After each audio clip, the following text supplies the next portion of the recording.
तो चलिए फ्रेंड, आज आपको हम एक इम्पॉर्टेंट चीज़ सिखाते हैं जो कि होगी उन बच्चों के लिए जिनका भी रजिस्ट्रेशन एक्सपायर हो जाता है। यानी कि आप ओ लेवल, ए लेवल या बी लेवल का कोर्स कर रहे हैं या सी लेवल का, तो उसमें आपकी 5 साल की वैलिडिटी नॉलेज आपको प्रोवाइड करता है। यानी कि 5 साल के अंदर आपको जितने भी मॉड्यूल्स होते हैं उनको पास करना होता है। लेकिन कभी कभार ऐसा होता है कि कभी आप बीमार पड़ते हैं या फिर कभी आप एब्सेंट हो जाते हैं और कभी आपका कोई और एग्ज़ाम होता है, कभी आपका मूड नहीं होता है तो आप एग्ज़ाम नहीं दे पाते, जिसका अर्थ है वो 5 साल भी आपके लैप्स हो जाते हैं और आपके मॉड्यूल जो है वो पेंडिंग रह जाते हैं, या गलतीवश किसी कारणवश आपका प्रोजेक्ट पेंडिंग रह जाता है। तो उस केस में होता क्या है, आपका रजिस्ट्रेशन तो एक्सपायर हो गया, अब आपको री रजिस्ट्रेशन करने की नौबत आ जाती है। तो कैसे आपको री रजिस्ट्रेशन करना है, कैसे जाने कि आपका अब फॉर्म आपका री रजिस्ट्रेशन करने के लिए डिमांड कर रहा है, तो वो आपको हम इस वीडियो में कम्प्लीटली बताएंगे। तो पूरी वीडियो देखिएगा, आपको हम कंप्लीट इन्फॉर्मेशन प्रोवाइड कर देंगे कैसे आपको री रजिस्ट्रेशन करना है, कैसे आपको चेक करना है कि आपका फॉर्म जो है एलिजिबल है री रजिस्ट्रेशन के लिए, और लास्ट डेट इसकी क्या है री रजिस्ट्रेशन करने की। ठीक है, तो सबसे पहले री रजिस्ट्रेशन करने के लिए आपको अपनी प्रोफाइल में लॉगिन करना होता है। ठीक है, आप अपनी प्रोफाइल में लॉगिन करेंगे, जो भी नाइलेट का पोर्टल है आपको, जैसे कि मैं अगर आपको यहाँ पर दिखाऊँ, मैं पूरा बेसिक से प्रोसेस बता देता हूँ। आपको जाना है student.nailet.gov.in पर, और यहाँ पे जाने के बाद सिंपल सा आपको क्या करना है, कैंडिडेट वाले ऑप्शन पे क्लिक करके आपको अपनी प्रोफाइल को इसमें लॉगिन करना होता है। ठीक है, तो यहाँ पे आपको क्लिक करना है कैंडिडेट वाले ऑप्शन पे, यूज़र आईडी अपना आपका रजिस्ट्रेशन नंबर है वो फिल करना है, पासवर्ड कैप्चा और लॉगिन करना है। लॉगिन करने के बाद आप आ जाएंगे यहाँ पे। ठीक है, आपके सामने ये स्क्रीन आ जाएगी, और इसकी जो लास्ट डेट है री रजिस्ट्रेशन करने की वो आपकी कहीं पे मेंशन नहीं होती है। आपकी जो एडमिशन की लास्ट डेट होती है वही आपकी री रजिस्ट्रेशन की लास्ट डेट होती है। देखिए यहाँ पे लिखा हुआ है जनवरी 2025 ओ लेवल रजिस्ट्रेशन। तो लास्ट डेट ऑफ सबमिशन यहाँ पे देखिए लिखा गया है 30 सितंबर। तो 30 सितंबर से पहले आप अपना री रजिस्ट्रेशन कर सकते हैं। और आपका रजिस्ट्रेशन कब कब एक्सपायर होता है, तो देखिए रजिस्ट्रेशन आपका या तो एक्सपायर होगा जुलाई में, ठीक है, या फिर आपका जनवरी में एक्सपायर होता है। दो ही समय पर आपका एक्सपायर होता है, बीच में एक्सपायर नहीं होता है। ठीक है, हर 6 मंथ में आपका रजिस्ट्रेशन एक्सपायर होता है। तो कैसे आपको देखना है कि आपका रजिस्ट्रेशन एक्सपायर हो गया और अब आपको री रजिस्ट्रेशन करना पड़ेगा, तो आपको कोर्स पे क्लिक करना है और माई कोर्स पे जाना है, और यहाँ पे आप देखेंगे आपने रजिस्ट्रेशन कराया था 11 सितंबर 2019 को, और आपका रजिस्ट्रेशन एक्सपायर हो गया है 31 जुलाई 2024 को।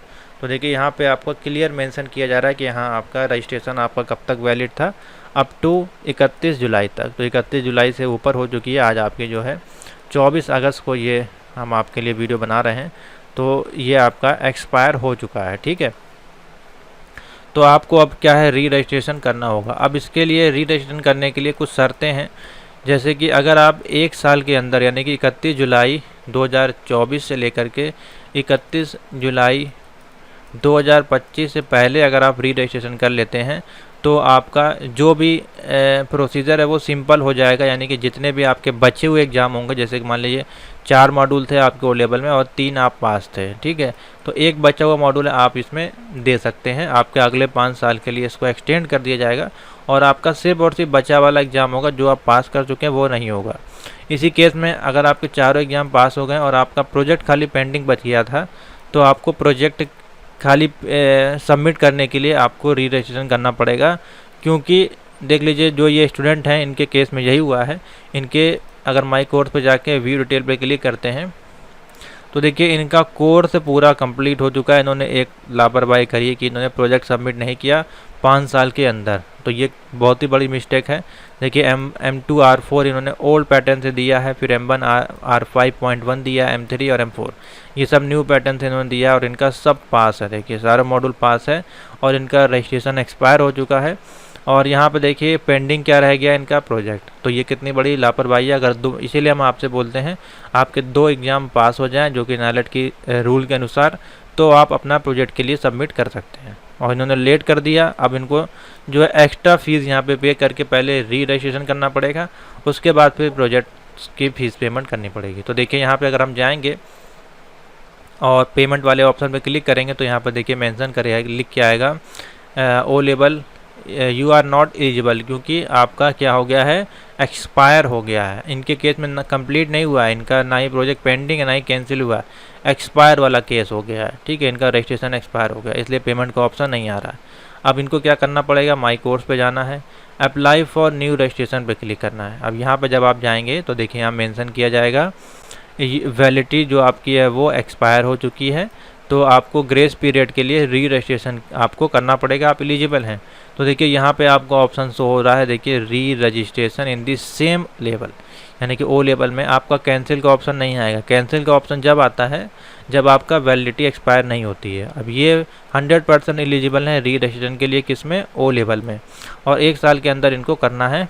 और ये इनका रजिस्ट्रेशन नंबर यहाँ पे मेंशन है, और जनवरी 2025 के लिए हो जाएगा। इनको कोई मतलब नहीं है, एग्ज़ाम इनका नहीं देना पड़ेगा दोबारा, सिर्फ और सिर्फ इनको 750 रुपये पेमेंट एक्स्ट्रा करनी पड़ेगी। बाकी सेम प्रोसीजर है जो भी आपका था, हाई स्कूल इंटरमीडिएट जो भी आपने पहले भरा था वो भर दीजिएगा। ईयर ऑफ पासिंग आपका इसमें 1 फिल कर दीजिएगा, अगर आपकी एज है 19 के अबव, और जो भी आपका रिलीजन है वो फिल कर दीजिएगा, विजिबिलिटी मार्क जो भी आपके बॉडी पार्ट में है, और यहाँ पे टिक करके सबमिट पे क्लिक करेंगे, 750 की पेमेंट करेंगे। उसके बाद आपका रजिस्ट्रेशन है वो एक्सटेंड कर दिया जाएगा अगले 5 साल के लिए। उसके बाद ही जैसे रजिस्ट्रेशन एक्सटेंड होगा उसके साथ ही यहाँ पे आपका पेमेंट वाला ऑप्शन भी ओपन हो जाएगा, और उसके बाद फिर आपका प्रोजेक्ट सबमिट होगा। ठीक है, तो इस प्रकार से आपका री रजिस्ट्रेशन किया जाता है।